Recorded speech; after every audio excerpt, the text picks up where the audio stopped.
غور کریں کہ کتنا کچھ ہے جو ہمیں محنت سے ملا ہے اور کتنا ہے جو بغیر محنت کے ملا ہے، اور کون سی ایسی نعمتیں ہیں جن کا ہم نے شکریہ ادا کیا اور کون سی ایسی ہیں جن پر ہم نے کبھی توجہ ہی نہیں کہ یار یہ تو بہت بڑی نعمت ہے جو اللہ نے ہمیں عطا کی ہوئی۔ اپنی گردن کو جھکا کے تھوڑا غور و فکر کریں۔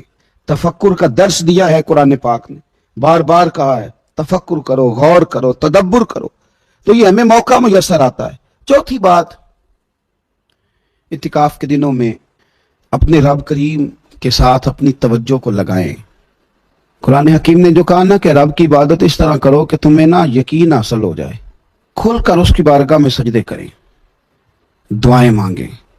ہمارے صوفیہ فرماتے ہیں کہ ایک وقت آتا ہے کہ انسان کو خود اطمینان قلبی نصیب ہو جاتا ہے، اسے محسوس ہوتا ہے کہ واقعی میرا رب مجھ سے راضی ہے، اسے محسوس ہونے لگتا ہے کہ میں اپنے مالک کے قریب چلا گیا ہوں۔ وہ اس کثرت سے نفل پڑھتا ہے، اس ذوق کے ساتھ وہ اس کی بارگاہ میں دعائیں کرتا ہے، اس شوق کے ساتھ وہ تلاوت کرتا ہے، خود محسوس کرنے لگتا ہے کہ اب میرا دل لگنے لگ گیا ہے، اب میں دعا مانگتا ہوں تو مجھے لگتا ہے کہ قبولیت میری دعاؤں کے قریب آنے لگی ہے۔ اللہ نے ہمیں یہ موقع دیا ہے کہ ہم خوب اس پر توجہ کریں۔ پانچویں بات اعتکاف والوں کی خدمت میں یہ عرض کرنی ہے کہ پورے 10 دن ہمارے پاس موجود ہوں گے اور ہم نے مسجد میں ہونا ہے، تو کیوں نہ ایسا کریں کہ از اول تا آخر، صبح سے شام تک ہم ہر وہی کام اسی طریقے سے کرنے کی کوشش کریں جو طریقہ ہمیں رسول پاک نے عطا فرمایا۔ ہمارا کھانا پینا، سونا، جاگنا، بولنا حضور کی اتباع میں لے آئے۔ ہم ان 10 دنوں میں ہم پریکٹس کریں کہ ہم نے سنت کے مطابق، حضور کے طریقے کے مطابق سارے کام کرنے۔ آپ اگر یہ ارادہ کریں گے تو پتہ ہے مدینے والے محبوب علیہ السلام نے فرمایا جس نے میری ایک سنت کو زندہ کیا گئے گزرے دور میں، رب اسے 100 شہیدوں کا ثواب عطا فرمائے گا۔ تو اتنا اعزاز ہے۔ تو ان 10 دنوں میں ہونا بھی مسجد میں ہے، ہونا بھی باوضو ہے، تو کیوں نہ سارے کام سیکھا جائے، پڑھا جائے اس سے پہلے کہ کھانا کس طرح کھانا سنت ہے، اور کس طرح بیٹھ کے کھانا سنت ہے، اور پھر کس طرح کر کے گفتگو کرنا حضور علیہ السلام کا مقدس طریقہ تھا، وہ کس طرح سے پھول جھڑتے تھے جن سے لوگ فیض حاصل کرتے تھے۔ تو اعتکاف میں اپنی مصروفیات کو ان 5 کاموں میں لگائیں۔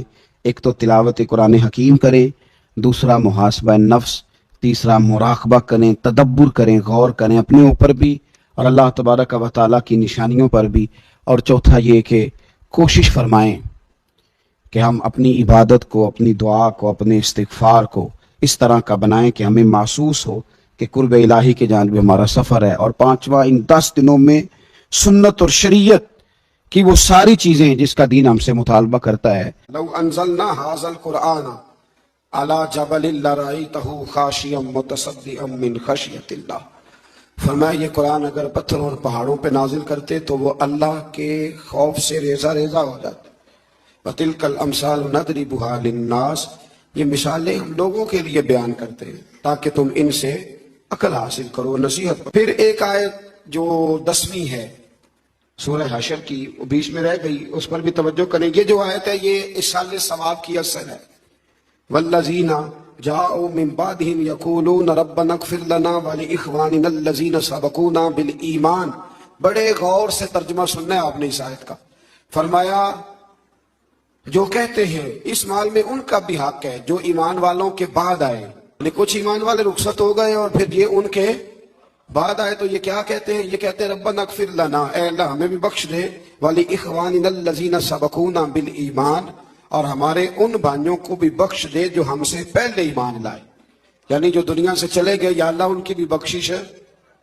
تو پچھلے جو ہوتے ہیں وہ جانے والوں کی بخشش کی دعا کرتے ہیں۔ اب لوگ فٹافٹ کہہ دیتے ہیں کہ اصال ثواب کا کیا مطلب ہوا، جانے والا جو کر کے گیا اسے اجر ملے گا۔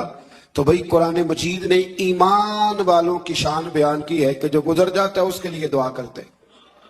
جب جاتے ہیں کسی کے ہاں تعزیت کرنے تو کیا کہتے ہیں؟ کہتے ہیں نا دعا کرو۔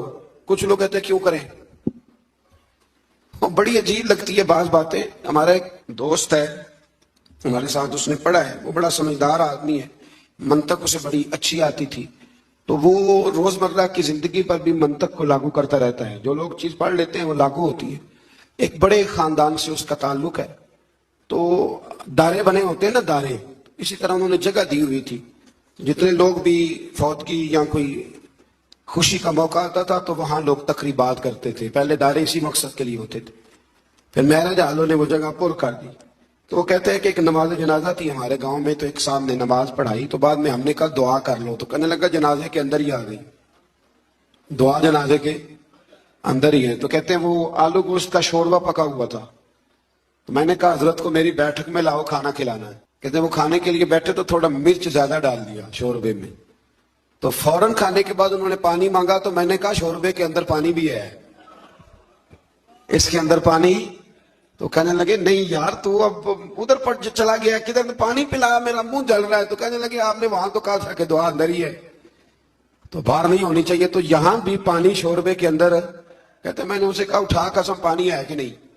کہنے لگا جی شوربہ تو پانی سے ہی بنتا ہے۔ تو میں نے کہا دوبارہ کیوں پی رہا ہے؟ اور ہر بندہ پی رہا ہے روٹی کے ساتھ پانی، تو کیوں پیتے ہو؟ شوربے میں پانی نہیں؟ یہ تو ہوئی منطقی دلیل۔ اب میرے رسول پاک علیہ السلام نے فرمایا جو دعا تم فرض نماز کے بعد مانگتے ہو رب ضرور قبول فرما لیتا ہے، اللہ اپنے فضل سے قبول فرماتا ہے۔ تو نماز کے اندر دعا نہیں مانگی تھی ربی جعلنی مقیم الصلاۃ؟ مانگی تھی، تو نماز کے بعد کیوں مانگی؟ اس کا مطلب ہے کہ دعا دعا ہی ہوتی ہے، وہ ہر وقت مانگے جب دل کرے مانگے، جنازے کے اندر بھی مانگے اور جنازے کے، اور اس پر حدیث ابو داؤد شریف میں موجود ہے، نبی پاک نے فرمایا جب جنازہ پڑھ لو تو مخلص ہو کر پھر دعا مانگو، مخلص ہو کر۔ اب بڑی عجیب بات ہے نا جی کہ لوگ کہتے ہیں کہ دعا بھی مانگنی ہے نا، اللہ سے بھی مانگنا ہے، تو ہم سے پوچھ کے مانگو کب مانگنا ہے کب نہیں مانگنا۔ بھئی رب سے مانگنا ہے، اس کے بندے۔ شب برات والے دن مجھ سے کسی نے سوال پوچھا کہ لوگ کہتے ہیں اس رات عبادت کرنی چاہیے کہ نہیں کرنی چاہیے۔ ایک ٹی وی اسٹیشن پر میں جا رہا تھا، ہماری شاید وہ پاکستان کی سب سے بڑی مسجد ہے، اس میں مجھے موقع مل رہا تھا، تو مجھے روک لیا، کہنے لگے جی آپ یہ بتائیں کہ اس رات عبادت کرنی چاہیے کہ نہیں کرنی چاہیے؟ تو میں نے کہا یار بڑے عجیب آدمی ہو، کئی دفعہ پہلے میں یہ بات عرض کر چکا ہوں، میں نے کہا اللہ کی عبادت بھی کسی سے پوچھ کے کرنی ہے؟ عبادت کس کی کرنی ہے؟ کرنی کس نے؟ تو مشورہ لے گا ساتھ والے سے، یعنی کسی کو شناختی کارڈ دکھائیں گے کہ یہ شناختی کارڈ ہے، اگر تو اجازت دے تو نفل پڑھ لیں؟ یہ کیا فلسفہ ہے؟ آپ بھی فٹافٹ الجھ جاتے ہیں، بھئی ہم جانے ہمارا خدا جانے۔ تو اس لیے اہل ایمان اپنے ان گزر جانے والوں کے لیے بخشش کی دعا کرتے ہیں۔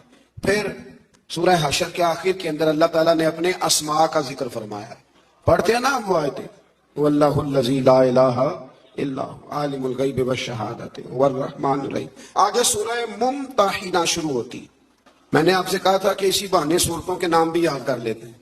کیا نام ہے؟ سورہ ممتحنہ۔ اس سورہ مبارکہ میں نا بالکل شروع میں اللہ نے ارشاد فرمایا یا ایھا الذین آمنوا لا تتخذوا عدوی وعدوکم، اے ایمان والو میرے اور اپنے دشمنوں کو دوست نہ بناؤ، میرے اور اپنے دشمنوں کو۔ اور پیچھے بھی گزر چکا ہے، وقت نہیں تھا میں وہاں روک نہیں سکا، فرمایا جن کے دلوں میں اللہ نے ایمان رکھا ہے نا وہ رب رسول کے دشمنوں سے کبھی دوستی نہیں کرتے۔ دوستی مسلمان سے، دوستی اللہ رسول کے دشمنوں سے کوئی دوستی نہیں ہے۔ رب رسول کے دشمنوں سے کیا دوستی کرنی؟ اعلیٰ حضرت فرماتے ہیں ملحدوں سے کیا مروت کیجیے، جو ہے ہی بے دین اس سے مروت کا رشتہ رکھنے کا کیا معنی؟ یہاں نا لوگوں میں جذبہ تھوڑا زیادہ اٹھتا ہے، تھوڑا زیادہ جذبہ اٹھتا ہے، انسانیت کو دو گز آگے گزر جاتی ہے۔ نبی پاک علیہ السلام جنازہ پڑھانے گئے تھے اور قبرستان پہنچ کے کہا تھا میں اس بندے کا جنازہ نہیں پڑھاؤں گا، ترمذی میں موجود ہے۔ حضور کیوں؟ فرمایا عثمان غنی سے بغض رکھتا ہوا مرا ہے۔ تو جب عثمان کے بغض والے کا نبی پاک جنازہ نہیں پڑھاتے جو رحمت للعالمین ہے، تو ہمارے اندر کوئی انسانیت نہ کو دو گز آگے گزر کے بھائی انسانیت اور چیز کا نام، کیا اس بندے میں بھی کوئی انسانیت ہے جو نبی پاک کی بے ادبی کرتا ہے؟ اس میں بھی کوئی انسانیت ہے جو صحابہ کی بے ادبی کرتا ہے، اہل بیت کی بے ادبی کرتا ہے؟ تو آپ پہلے دیکھ تو لے کہ ماجرا کیا ہے۔ تو فرمایا میرے اور اپنے دشمنوں کو کبھی دوست نہ بناؤ۔ پھر اس سے آگے سورہ ممتحنہ میں نا آیت نمبر 10 میں بہت ساری عورتیں نا ہجرت کر کے مکے سے مدینے آنے لگ گئی تھی، بہت ساری، اور کچھ بلا وجہ بس ایسے تھوڑا سا اختلاف ہوا تو آنے لگی۔ تو اللہ تعالیٰ نے آیت نمبر 10 میں فرمایا کہ ہجرت کر کے آنے والی عورتوں کے بارے میں مومنوں سے فرمایا کہ ان کے ایمان کا یقین ہونے کے بعد، جب جمعہ طے ہو جائے کہ واقعی یہ ویسے نہیں آئی، مومنہ ہے اس لیے آئی ہے، فرمایا یقین ہونے کے بعد انہیں کفار کی طرف مت لوٹاؤ، اور فرمایا مومن عورتیں کافروں کے لیے حلال ہیں، نہ کافر مرد مسلمانوں کے لیے حلال ہیں۔ نیز فرمایا کہ مسلمان بھی کافر عورتوں کو اپنے پاس نہ رکھے، وہ بھی افاری کر دیں۔ ایک وقت تک جائز تھا کہ جب تک ابھی ظاہر ہے لوگوں کے ماحول اس طرح کے تھے کہ خامد کلمہ پڑھتا تھا تو بیوی نہیں پڑھتی تھی، تو بیوی کلمہ پڑھتی تھی تو خامد، ایک وقت کے لیے اس کو ابھی گنجائش دی گئی، لیکن جب حالات اس طرح کے ہوئے کہ اللہ نے اسلام کو غلبہ دیا تو پھر منع کر دیا، فرمایا اگر تمہاری عورت کافر ہے تو اب تمہارا نکاح قائم نہیں۔ کچھ لوگ ابھی بھی فتوے اٹھا کے لاتے ہیں، بالخصوص باہر کے ممالک سے ایسے بہت سارے لوگ سوالات بھیجتے ہیں، کہتے ہیں جناب سنا ہے اہل کتاب کے ساتھ نکاح کرنا جائز ہے۔ تو میں نے کہا وہ اہل کتاب وہ ہوتے تھے جو اللہ کی توحید پر کامل یقین رکھتے، یہاں تو یہودی حضرت عزیر کو اللہ کا بیٹا مانتے معاذ، عیسائی حضرت عیسیٰ کو اللہ کا بیٹا مانتے ہیں، تو اہل کتاب کہاں سے ہو گئے؟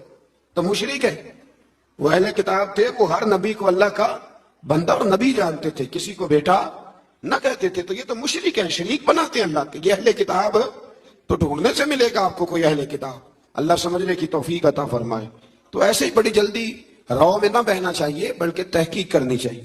اور پھر ہوتا یہ ہے کئی دفعہ کہ ہم لوگوں کا پروگرام بن چکا ہوتا ہے، نکاح کرنے کا پروگرام طے ہو چکا ہوتا ہے، اب یہ واقعات تیزی سے ہوئے ہیں تو ہمیں بھی تھوڑے سے تجربات ہونے لگے ہیں۔ اب کوئی آدمی کسی عورت کو لے کے آتا ہے نا، اسے کلمہ پڑھا رہے، مسلمان ہونا چاہتی ہے، تو میں پوچھتا ہوں کیوں ہونا چاہتی ہوں؟ وجہ تو ہوتی ہے نا دین بدلنے کی۔ آپ ایک نیا نظریہ قبول کر رہے ہیں، الحمدللہ بڑا اچھا کر رہے ہیں، پر وجہ بھی تو بیان کریں نا۔ تو اکثر وجہ یہی سمجھ میں آتی ہے کہ انہوں نے شادی کرنی ہوتی ہے زیادہ تر، تو وہ اب جی شادی ہونی ہے تو لہذا کلمہ پڑھا دیں۔ تو یہ آپ مرد کی خاطر کلمہ نہ پڑھیں، نہ مرد عورتوں کی خاطر کلمہ پڑھیں۔ کلمہ جب بھی پڑھیں اللہ رسول کی رضا کے لیے پڑھیں، یہ اس لیے نہ کلمے پڑھیں کہ ہم نے شادیاں کرنی ہیں، شادی کا پروگرام بنا ہوا تھا تو لہذا۔ اور ایسے ایسے عجیب معاملات، ایک دفعہ ایک میرے پاس مسئلہ آ گیا کہ ایک عیسائی عورت ہے تو وہ کلمہ پڑھنا چاہتی ہے، تو میں نے کہا ٹھیک ہے لائیں، دیر نہیں کرنی چاہیے مسلمان کرنے میں۔ تو میں نے تھوڑی سی اس سے تحقیق کی تو مجھے پتا چلا کہ وہ اپنے خامن سے جان چھڑانا چاہتی ہے، کلمہ پڑھ لے گی تو نکاح خود بخود ختم ہو جائے گا، تو جان چھڑانا۔ تو آپ تحقیق کریں ضرور، اس پہ غور کریں۔ اور بڑے سارے لوگ جو سپورٹر بن جاتے ہیں وہ بھی ضرور سوچیں کہ آخر وہ بتائے تو صحیح اسے کس چیز نے متاثر کیا ہے۔ بڑے کم لوگ آپ کو ایسے ملیں گے جو متاثر ہو کے تحقیق کر کے دین کو دل سے قبول کر کے آتے ہیں۔ ایسا کوئی آئے تو اس کے تو پیروں کے نیچے پر بچھا دینی چاہیے، آنکھیں بچھا دینی چاہیے، اس طرح کا کوئی آئے، اللہ توفیق عطا فرمائے۔ آیت نمبر 12 میں اللہ تعالیٰ نے نبی پاک صلی اللہ علیہ وسلم کو فرمایا کہ اگر مومنات صحابیات آپ سے ایک طے شدہ دستور اور منشور پر بیعت کرنا چاہیں تو ان کی بیعت قبول کیجیے اور ان کے لیے اللہ سے استغفار کیجیے۔ ایک منشور تھا، وہ منشور یہ تھا کہ اپنی اولاد کو قتل نہیں کریں گی، منشور یہ تھا کہ کسی پر زنا کی تہمت نہیں لگائیں گے، اور نبی کریم علیہ السلام جو نیک کام کا حکم دیں گے اس میں نافرمانی نہیں کریں گے۔ تو حضور نے عورتوں سے بیعت لی، اسی سے ہمارے علماء نے لکھا ہے کہ عورت کسی پیر کامل سے بیعت کرنا چاہے تو اس کی بیعت کرنا بالکل درست ہے، چونکہ عورتیں یہاں بیعت کرتی تھی لیکن نبی پاک نے کسی عورت کا ہاتھ پکڑ کے مرید نہیں کیا، بلکہ حضور جملے ارشاد فرماتے تھے اور عورتیں جواب میں وہ جملے کہتی جاتی تھی، اسی کا نام بیعت ہے۔ تو آج بھی اگر اس طریقے پہ با پردہ رہ کے کوئی خاتون کہیں سے کوئی سبق لیتی ہے، کوئی روحانی اسباق یاد کرتی ہے، تو اس کے لیے یہ سنت اس آیا سورہ ممتحنہ کی آیت نمبر 12 میں موجود ہے۔ آگے سورہ صف شروع ہوتی، اس سورت کے بالکل شروع میں نا اللہ تبارک و تعالیٰ نے ایک خاص حکم دیا ہے، ایک خاص بات کی طرف توجہ ارشاد فرمائی ہے۔ فرمایا یا ایھا الذین آمنوا لما تقولون ما لا تفعلون، اے ایمان والو تم ایسی بات کیوں کہتے ہو جو تم کرتے نہیں۔